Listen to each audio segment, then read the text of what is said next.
is so much pain in the world, it's good to have some joy. Thank you so much for the invitation. Thank you to all the organizers. And thanks to all the youth that have decided to show up today for their future. And every single adult that is here to assure that future happens.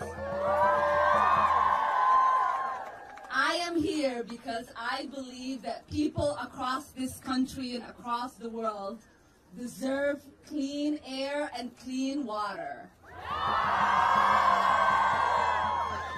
I am here because I believe we face the greatest threat of humanity has ever faced, and that is climate change.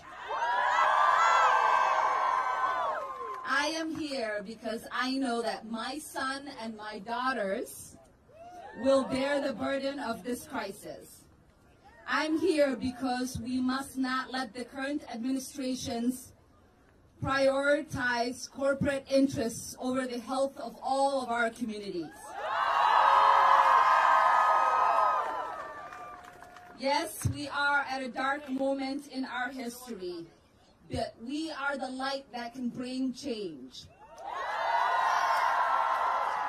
As lawmakers in one of the wealthiest countries in the world, we must acknowledge our ability to that we are responsible for nearly third of the excess of carbon dioxide in the atmosphere today, and thus we must bear responsibility for climate change than any other country in the world. I'm here because I ran on a bold platform to solve this crisis. And that was called the Green New Deal. The Green New Deal will create millions of jobs for workers in both rural communities and low-income communities. It will help ensure clean energy system and will provide millions of jobs to workers currently in the fossil fuel industry economy and for workers currently shut out of that economy. It is our responsibility to invest directly in areas that have been harmed by environmental racism. The United States should be offering protections and support for refugees who are impacted by climate. Instead, we are capping the number of refugees that we are settling in this country to only 30,000 people and admitting fewer and fewer by the day. We need to invest in clean energy future that puts us on a path to 100% renewable energy. Instead, we are letting the fossil fuel company CEOs dictate how we treat our planet. That is why I'm introducing a bill to end the $20 billion in corporate welfare fuel corporations receive each year. And can I tell you that is one welfare program that I am excited to end. And seriously, $20 billion. $20 billion is exactly the amount it will take to eradicate homelessness in this country, but we are using it to fund the fossil fuel industry. That is not right. And it is unacceptable that we still have communities like Flint that do not have access to clean and safe drinking water.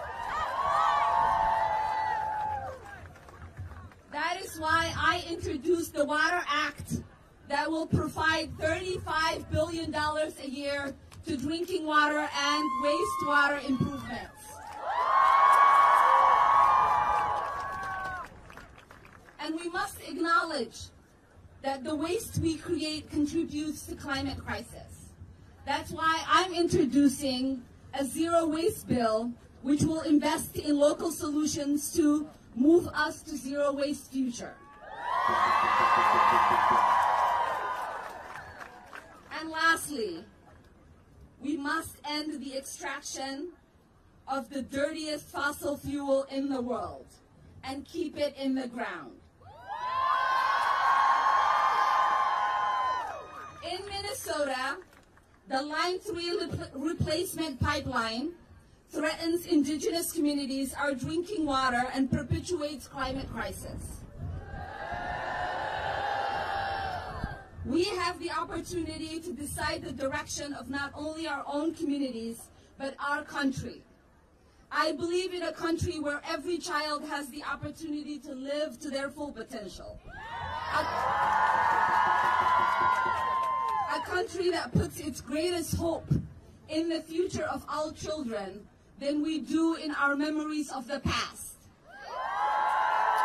A country at its finest, which represents that we as Americans should strive to be united in our diversity.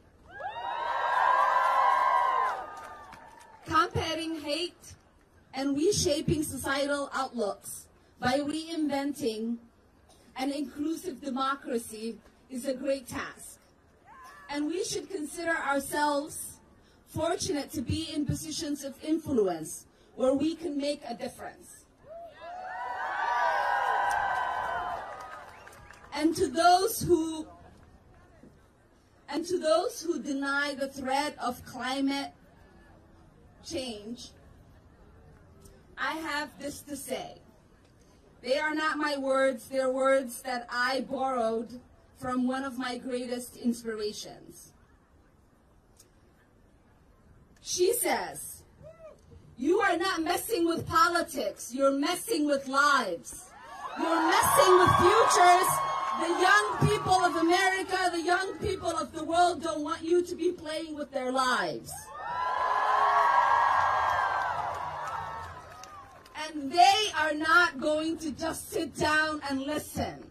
They are going to be in your face, and they're going to tell you the direction they want their future to take.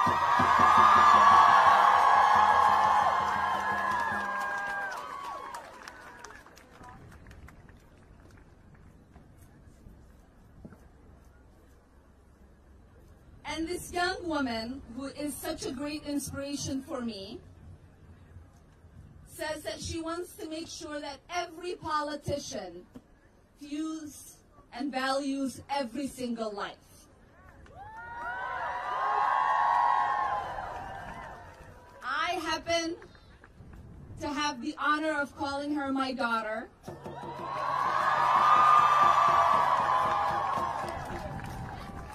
And I get to have the honor of having her call me her Hoyo. And it's with great pleasure that I introduce Isra Hirsi, who is 16 years old, bad as it could be, one of the organizers of this nationwide climate strike. And I'm just excited for you all to hear from her. So Isra, without further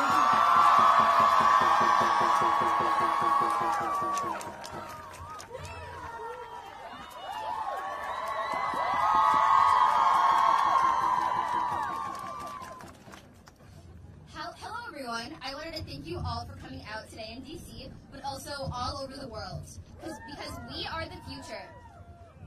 My name is Isra Hirsi. I'm a 16-year-old from the tundra of Minneapolis, Minnesota, one of the co-founders and co-directors of the U.S. Youth Climate Strike. I grew up in Minneapolis, where the Somali population is visible. I went to schools with kids that looked like me, had the same culture as me, and people I could relate to. Growing up in these predominantly black and Muslim neighborhoods, I was always aware of who I was. When I first got involved in this work, I wanted to keep my identity and my community with me in my activism, especially given the droughts in my parents' birth country and the increased air pollution in my hometown, Minneapolis, along with other apparent effects. In Minneapolis, the polar vortex hit us hard. I had 4 snow days in 1 week, and at least 3 people died. Beyond this, Minnesota has a pipeline called Line 3 that will go through both indigenous treaty lands and sacred wild rice beds. If this pipeline were to be constructed, detrimental amounts of oil would be spilled, ruining Minnesota's climate and worsening the effects of climate change. Because of all of this, and so much more, I decided to take action by joining my high school's Green Club.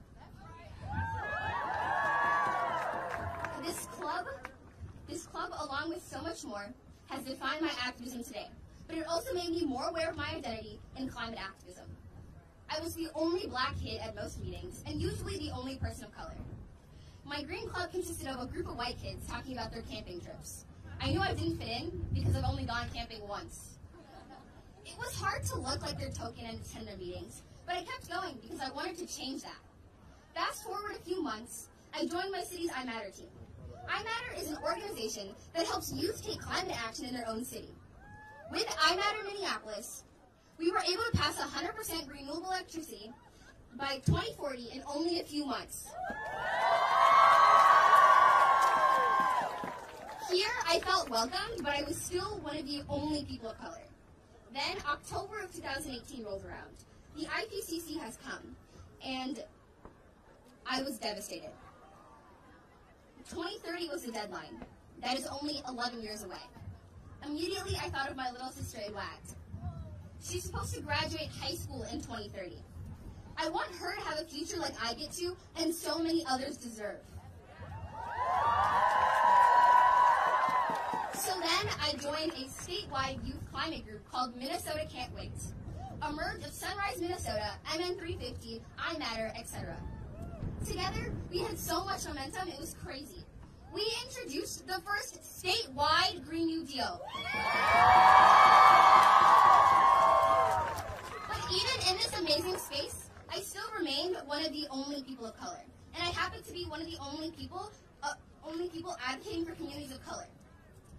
And one of the only, so all of these experiences taught me that it's important to make sure that those that are disproportionately affected by climate change be at the forefront of this issue.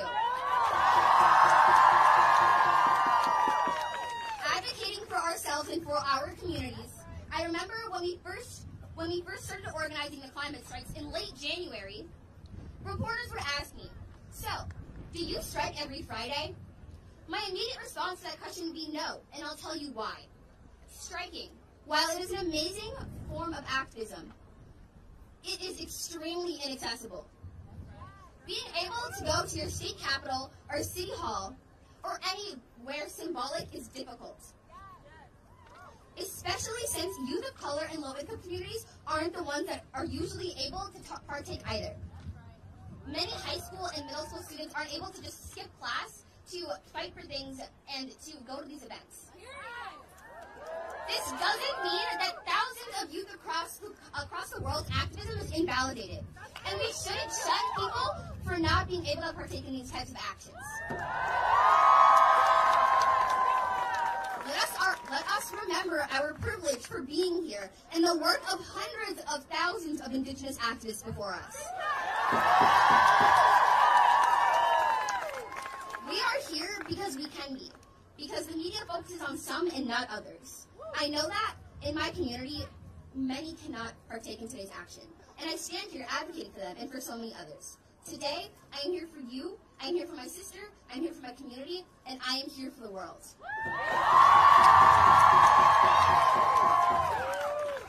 Thank you so much for your activism and solidarity, Isra. Thank you.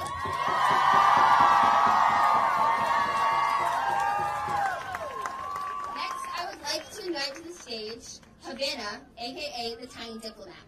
She's an 8-year-old from Maryland. Havana?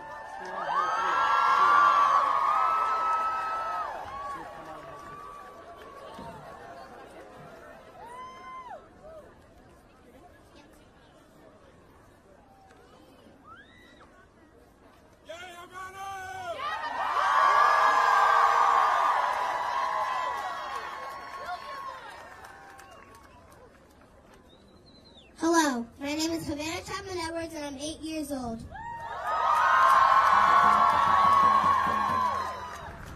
Some of you may have heard me speak right here yesterday at the walkout against gun violence.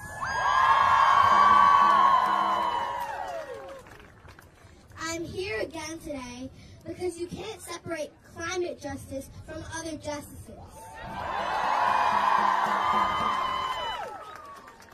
Plus, black girls don't usually take days off. I've been to 26 countries, and today all 26 are striking with us.